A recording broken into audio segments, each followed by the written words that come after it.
तो good morning friends, स्वागत है आप सबका। चलिए ध्यान दीजिएगा, वीडियो को कंप्लीट देखना है ना। चलिए पहला प्रश्न देखिएगा, ये है। देखिए, राज्य के सभी ग्राम पंचायतों में ग्राम सभा का आयोजन कब से किया जाएगा? तो कब से किया जाएगा देख लीजिएगा, ऑप्शन दिया गया है। करेक्ट आंसर है ऑप्शन नंबर बी है 14 अप्रैल। ध्यान दीजिएगा 14 अप्रैल। चलिए डिटेल से देखिएगा। याद रखना है कि 14 अप्रैल से राज्य के सभी ग्राम पंचायतों में ग्राम सभा का आयोजन किया जाएगा और इसके लिए कलेक्टरों को परिपत्र जारी किया गया है। ध्यान दीजिएगा कि छत्तीसगढ़ पंचायती राज अधिनियम 1993 के तहत हर 3 महीने में दोस्तों ग्राम सभा का कम से कम एक सम्मेलन आयोजित करने का प्रावधान है, याद रखिएगा। और इसके निर्देशानुसार दोस्तों निर्धारित तिथियों 23 जनवरी, 14 अप्रैल और 20 अगस्त एवं 2 अक्टूबर के साथ ही प्रति वर्ष जून एवं नवंबर महीने में सुविधाजनक तिथियों में दोस्तों हर गांव में ग्राम सभा का आयोजन अनिवार्य रूप से किया जाना है। ठीक है, तो ध्यान दीजिएगा ये सबको। चलिए अगला प्रश्न देखिएगा, ये है, ध्यान दीजिएगा। देखिए, छत्तीसगढ़ राज्य लॉजिस्टिक्स नीति 2022 का संबंध किससे है?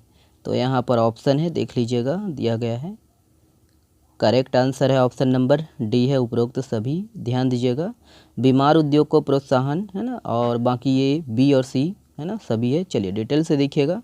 याद रखना है कि राज्य सरकार द्वारा दोस्तों बीमार एवं बंद उद्योग के लिए निवेश प्रोत्साहन नीति, औद्योगिक एवं वाणिज्यिक विकास के लिए राज्य लॉजिस्टिक नीति 2022 लागू की गई है। ध्यान दीजिएगा, और इससे बंद एवं बीमार उद्योग को प्रोत्साहन मिलेगा दोस्तों और वे बेहतर तरीके से संचालित हो पाएंगे। राज्य में दोस्तों औद्योगिक विकास के साथ साथ वाणिज्यिक विकास को बढ़ावा देना और देश के कुल निर्यात में राज्य का योगदान बढ़ाने, राज्य में उपलब्ध खनिज संपदा का जो है समुचित दोहन, सुदूर अंचलों में कृषि को प्रोत्साहित करने एवं अनाज तथा अन्य उत्पादों के प्रसंस्करण व भंडारण को प्रोत्साहित करने के उद्देश्य से छत्तीसगढ़ राज्य लॉजिस्टिक्स नीति 2022, याद रखना है, 1 नवंबर 2019 से 31 अक्टूबर 2024, है ना, ये लागू की गई है, याद रखिएगा। ठीक है, देखिए, मुख्यमंत्री आदिवासी परब सम्मान निधि योजना के तहत कितने रुपए की अनुदान राशि दी जाएगी? तो यहाँ पर ऑप्शन है, देखिएगा। करेक्ट आंसर है ऑप्शन नंबर बी है 10,000 रुपये। ध्यान दीजिएगा 10,000 रुपये। चलिए डिटेल से देखिएगा। याद रखना है दोस्तों 13 अप्रैल को बस्तर के जगदलपुर में आयोजित भरोसे के सम्मेलन में मुख्यमंत्री भूपेश बघेल ने मुख्यमंत्री आदिवासी परब सम्मान निधि योजना का जो है शुभारंभ किया है। और याद रखना है कि इस योजना के तहत दोस्तों आदिवासी पर्व और त्योहारों के गरिमामय आयोजन के लिए राज्य सरकार की तरफ से ग्राम पंचायतों को अनुदान दिया जाएगा। और इस योजना के तहत दोस्तों बस्तर संभाग की 1840 ग्राम पंचायतों को योजना की पहली किस्त के रूप में 5-5 हज़ार रुपये जो है जारी किया गया है। ध्यान दीजिएगा। याद रखना है कि इस योजना के तहत अनुसूचित क्षेत्र के गाँवों में जनजातियों के उत्सव त्योहारों के जो है मेला, मड़ई जात्रा पर्व, सरना पूजा, देवगुड़ी, नवाखाई, छेरछेरा, अक्ति हरेली आदि उत्सवों में दोस्तों त्योहारों संस्कृति को संरक्षित करने के लिए प्रत्येक ग्राम पंचायत को, है ना, याद रखना है, प्रत्येक ग्राम पंचायत को हर साल 10,000 रुपये की जो है अनुदान राशि 2 किस्तों में जारी की जाएगी, याद रखना है। और इस योजना के लिए 5 करोड़ रुपये का जो है प्रावधान किया गया है बजट में। और यह योजना दोस्तों छत्तीसगढ़ के समस्त अनुसूचित क्षेत्र अनुसूचित जनजाति विकास खंड में लागू होगी। ओके, तो याद रखना है ये सब पॉइंट को। चलिए देखिए, छत्तीसगढ़ राज्य सरकार द्वारा प्रदेश के हर जिले के कितने विकास खंड में जैविक खेती कराने का निर्णय लिया है? तो यहाँ पर ऑप्शन है, देखिएगा। करेक्ट आंसर है ऑप्शन नंबर डी है 1। याद रखना है प्रत्येक जिले के एक विकास खंड में। चलिए डिटेल से देखिएगा। याद रखना है कि छत्तीसगढ़ राज्य सरकार द्वारा दोस्तों दंतेवाड़ा के बाद अब प्रदेश के हर जिले के एक विकास खंड में दोस्तों जैविक खेती कराने का निर्णय लिया गया है और इससे पूर्ण जैविक विकास खंड का जो है प्रमाण पत्र भी दिया जाएगा, याद रखिएगा। बस्तर के नक्सल प्रभावित क्षेत्र के किसानों ने दोस्तों जैविक खेती के लिए हरिहर बस्तर ब्रांड तैयार किया गया है।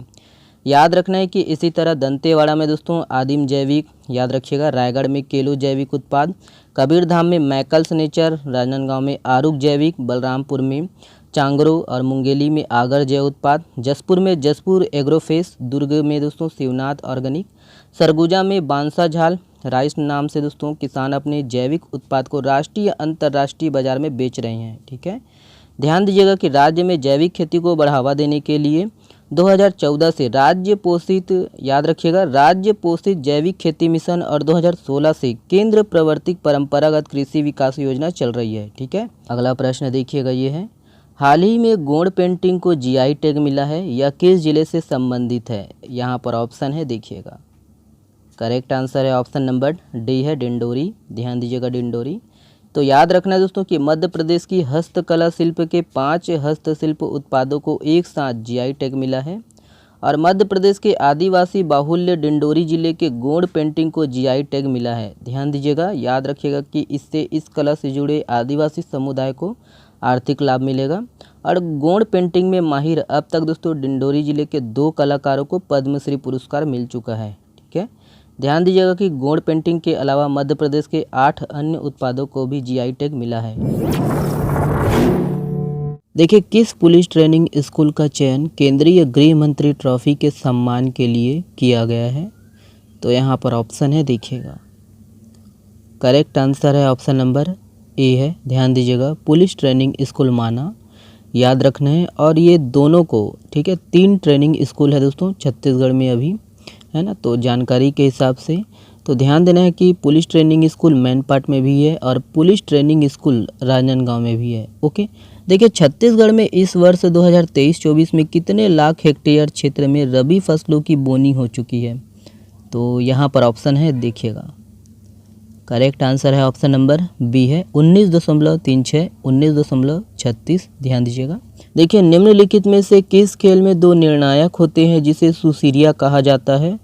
तो यहाँ पर ऑप्शन है, देख लीजिएगा। करेक्ट आंसर है दोस्तों ऑप्शन नंबर सी है, गिल्ली डंडा। ध्यान दीजिएगा दोस्तों, गिल्ली डंडा। देखिए, छत्तीसगढ़ के निम्नलिखित में से किस खेल में खिलाड़ी बेलम घेरा के अंदर उखड़ू बैठकर बारी बारी से पैर के पंजों को आगे पीछे करती है? तो यहाँ पर ऑप्शन है, देखिएगा। करेक्ट आंसर है ऑप्शन नंबर बी है, फुगड़ी। ध्यान दीजिएगा, फुगड़ी। निम्नलिखित में से कौन सी राजनीतिक पार्टी ने राष्ट्रीय पार्टी का दर्जा खो दिया है? तो यहाँ पर ऑप्शन है, देखिएगा। करेक्ट आंसर है ऑप्शन नंबर डी है, उपरोक्त सभी। ध्यान दीजिएगा दोस्तों, सीपीआई, टीएमसी और एनसीपी, तो ये तीनों पार्टियां हैं जो राष्ट्रीय पार्टी का दर्जा खो दिया है। चलिए देखिए, विश्व का पहला जटायु एशियाई किंग गिद्ध संरक्षण केंद्र कहाँ स्थापित किया गया है? तो यहाँ पर ऑप्शन है, करेक्ट आंसर है ऑप्शन नंबर बी है, महाराजगंज। ध्यान दीजिएगा, ऑप्शन बी सही है। ये वाला प्रश्न आप लोगों के लिए है। इस प्रश्न का जवाब आप लोग को देना है कमेंट्स बॉक्स में। हाल ही में जारी बाघों की राष्ट्रीय रैंकिंग के अनुसार छत्तीसगढ़ के किस टाइगर रिजर्व की स्थिति गुड श्रेणी में है? तो यहाँ पर ऑप्शन है, देखिएगा, और इसका जवाब आप लोग को देना है कमेंट्स बॉक्स में। चलिए, बहुत बहुत धन्यवाद। अधिक से अधिक शेयर करिएगा दोस्तों, आप लोग का सपोर्ट है ना, इसीलिए वीडियो बन रहा है, और अधिक से अधिक शेयर करिएगा। चलिए, बहुत बहुत धन्यवाद, शुक्रिया दोस्तों। PDF के लिए टेलीग्राम ज्वाइन कर सकते हो आप लोग। चलिए, बहुत बहुत धन्यवाद।